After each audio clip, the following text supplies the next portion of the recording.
Today's Gospel reading presents us with three stories or parables told by Jesus to his close disciples.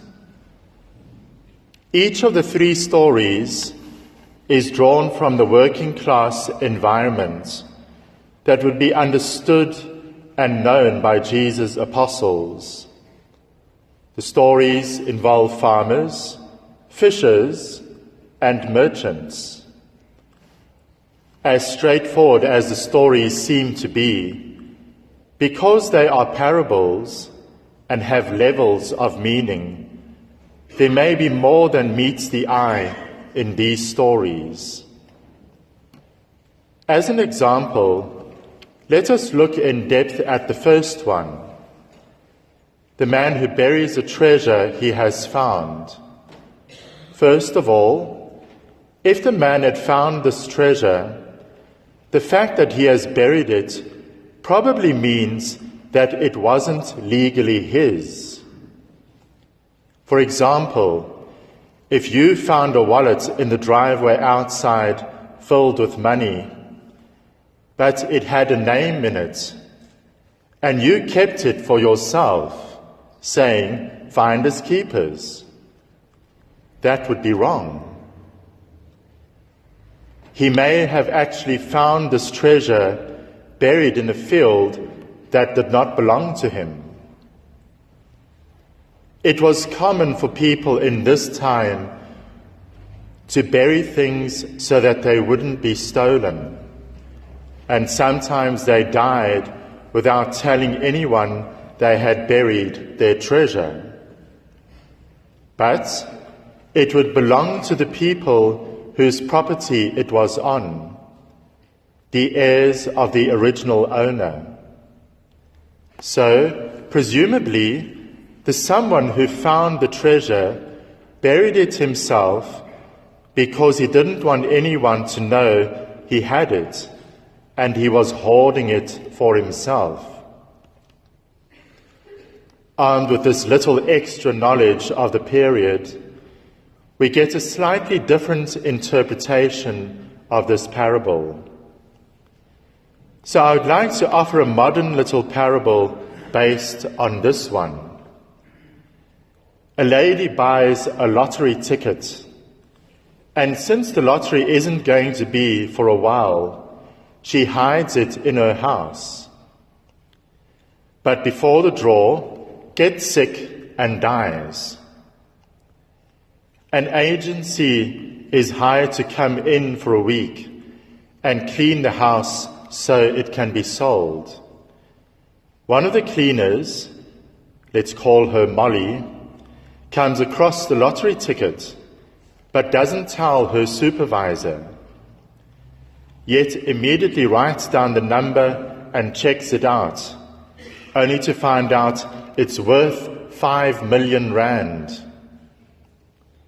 The next day, the supervisor sends them to another area of the house because the room with the lottery ticket has now been cleaned.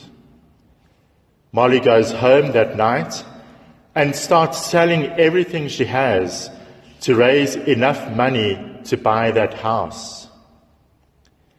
She puts her home up for sale, sells her furniture, and borrows the rest from the bank. She does all this with a great joy of anticipation of becoming a millionaire.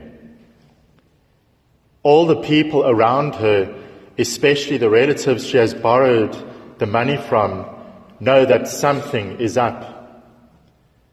So when Molly does buy the house, she hides the lottery ticket because she doesn't want to share it with anyone else. But she has so little money to live on that she is miserable. When you look at the same story in this way, you might get the idea that although the kingdom of heaven is a treasure, because that is obviously what Jesus is talking about in all of these parables, the kingdom of heaven, it is not a treasure to be hidden away and not shared. Doing that changes the joy to something else: fear, possessiveness, unhappiness.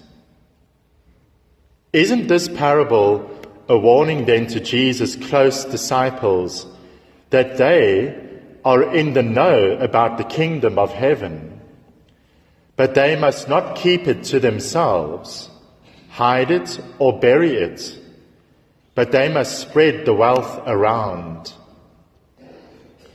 It wasn't theirs to begin with. And even though they've sold all they had and followed Jesus, they must let other people know about the treasure as well. The same message can apply to us, who by our baptism have found the great treasure of God's kingdom. The second parable of the pearl of great price is similar, but with a little variation. The merchant in this story makes his living by buying and selling, as do a number of people in this parish. He does not really stumble upon the pearl. He is looking for one and finds it. Knowing that he can make a great deal of profit from this expensive pearl, he too sells everything he has to purchase it. In this case, the merchant is like one who is searching for the truth, searching for the kingdom of heaven. And when he finds it, he does like the apostles did and gives up everything to purchase it, because it will make him rich in times to come. Both of these stories make the point that to follow Jesus, to attain the kingdom of heaven, there have to be sacrifices made. The last story is a little different. In this parable, the kingdom of heaven is presented as being offered to everyone. The fisherman's net is thrown into the sea, and everything was caught up in that net. But when the net was raised, the fishermen had to distinguish between the good fish and those that were bad. Remember, some fish could be poisonous to eat, so you have to throw those away.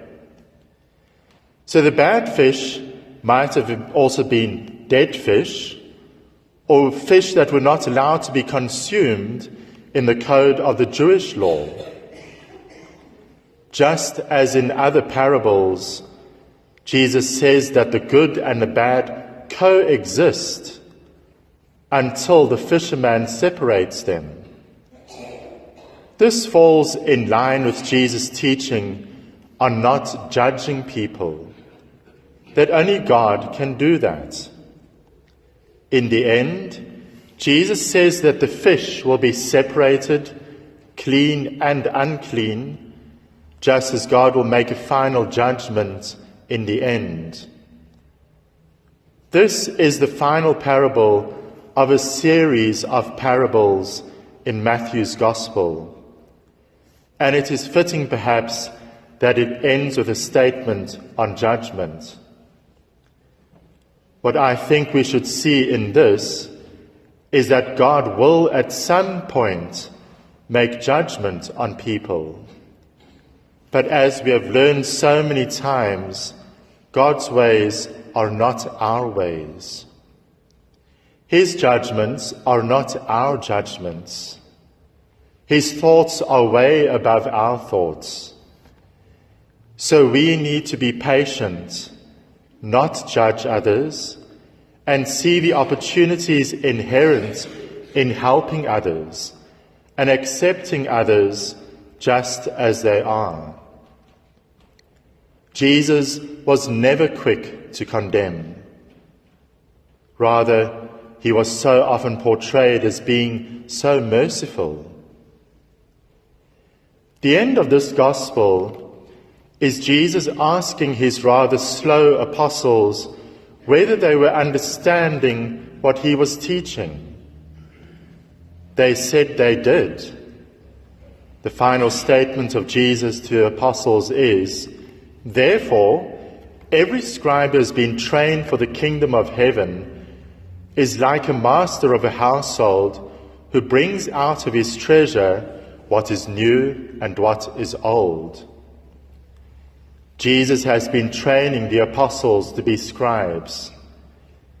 If you look up scribes in a dictionary, you'll find that it means ancient Jewish record keepers, or later theologians, or jurists. In their record keeping, to pass on the treasure of the kingdom of heaven to others, the apostles need to use their old beliefs and make the old new with the teachings of Jesus Christ.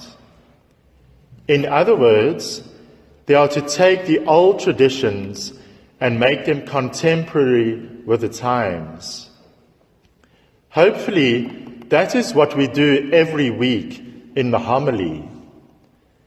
But it is also what you are called to do each week.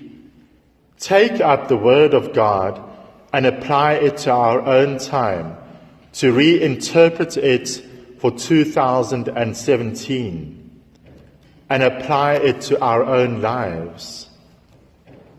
To do that, we need the wisdom of Solomon that we read about in our first reading today. Because of his unselfishness, Solomon was made wiser than anyone in his generation. And in St. Paul's letter to the Romans, we understand that the kingdom of heaven involves both our justification and our glorification. That is the treasure that is ours.